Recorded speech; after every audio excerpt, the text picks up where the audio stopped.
Bertempat di Aula 1 Kantor DPRD Kota Gorontalo, rapat dengar pendapat dalam rangka pembahasan terkait pemutusan aliran listrik di Dinas Kependudukan dan Catatan Sipil, serta kenaikan tarif listrik di masa pandemi COVID-19 digelar. Rapat dengar pendapat ini dipimpin langsung Wakil Ketua 1 DPRD Kota Gorontalo, Muhammad Rifai Bukusu, yang didampingi Wakil Ketua 2 DPRD, Syamsuddin Umar, Ketua Komisi B, Leni Ontalo, serta seluruh gabungan Komisi A, B, dan C, dan unsur pemerintah Kota Gorontalo. Kepala Dinas Kependudukan dan Catatan Sipil Kota Gorontalo, Syamsuddin, dalam laporannya mengatakan pada awalnya sudah ada upaya negosiasi dengan pihak PLN terkait tunggakan pembayaran tagihan listrik selama 1 bulan tersebut, dikarenakan saat itu tengah dalam proses pencairan di Badan Keuangan Daerah. Namun hasil negosiasi dengan pihak PLN ULP Telaga tidak tercapai.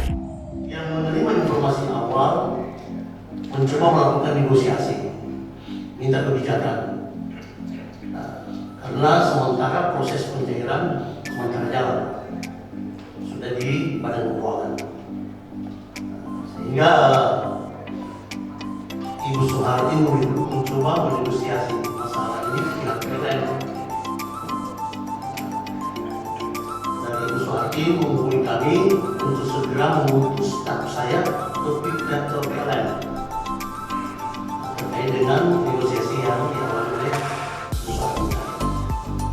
Kami berharap setelah negosiasi ke sana itu pasti bisa dinyatakan lagi. Ternyata tidak, harga mati harus bayar dulu.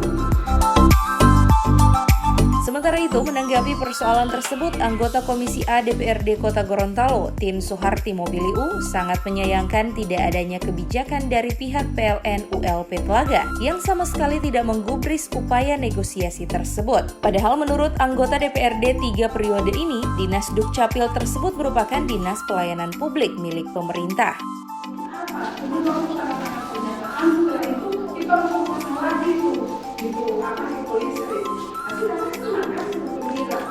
Ternyata mentah di sana Pak Yunus ada ya? Iya, Pak Yunus yang datang ke sana.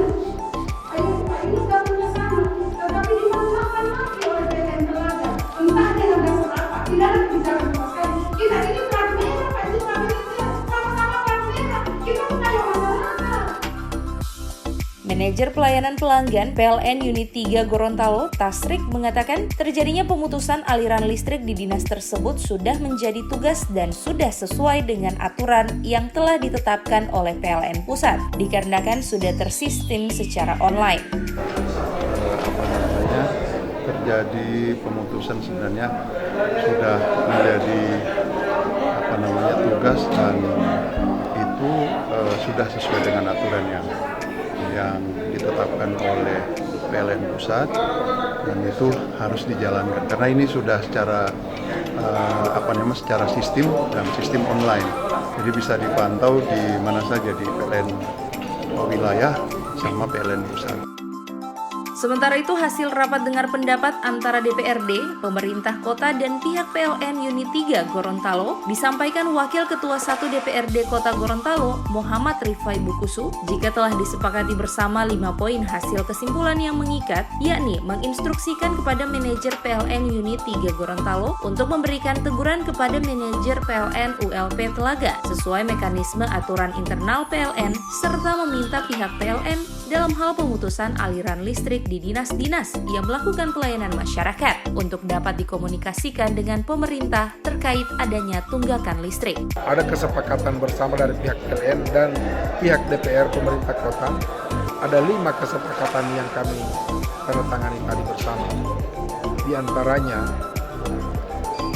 1.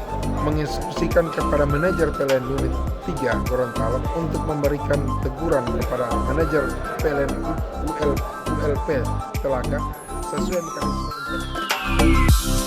Di akhir rapat dengar pendapat, Wakil Ketua 1 DPRD Kota Gorontalo, Muhammad Rifai Bukusu, bersama manajer PLN Unit 3 Gorontalo melakukan penandatanganan hasil kesepakatan bersama yang sebelumnya dinyatakan dalam 5 poin kesimpulan. Tim Liputan Advertorial Mimosa TV.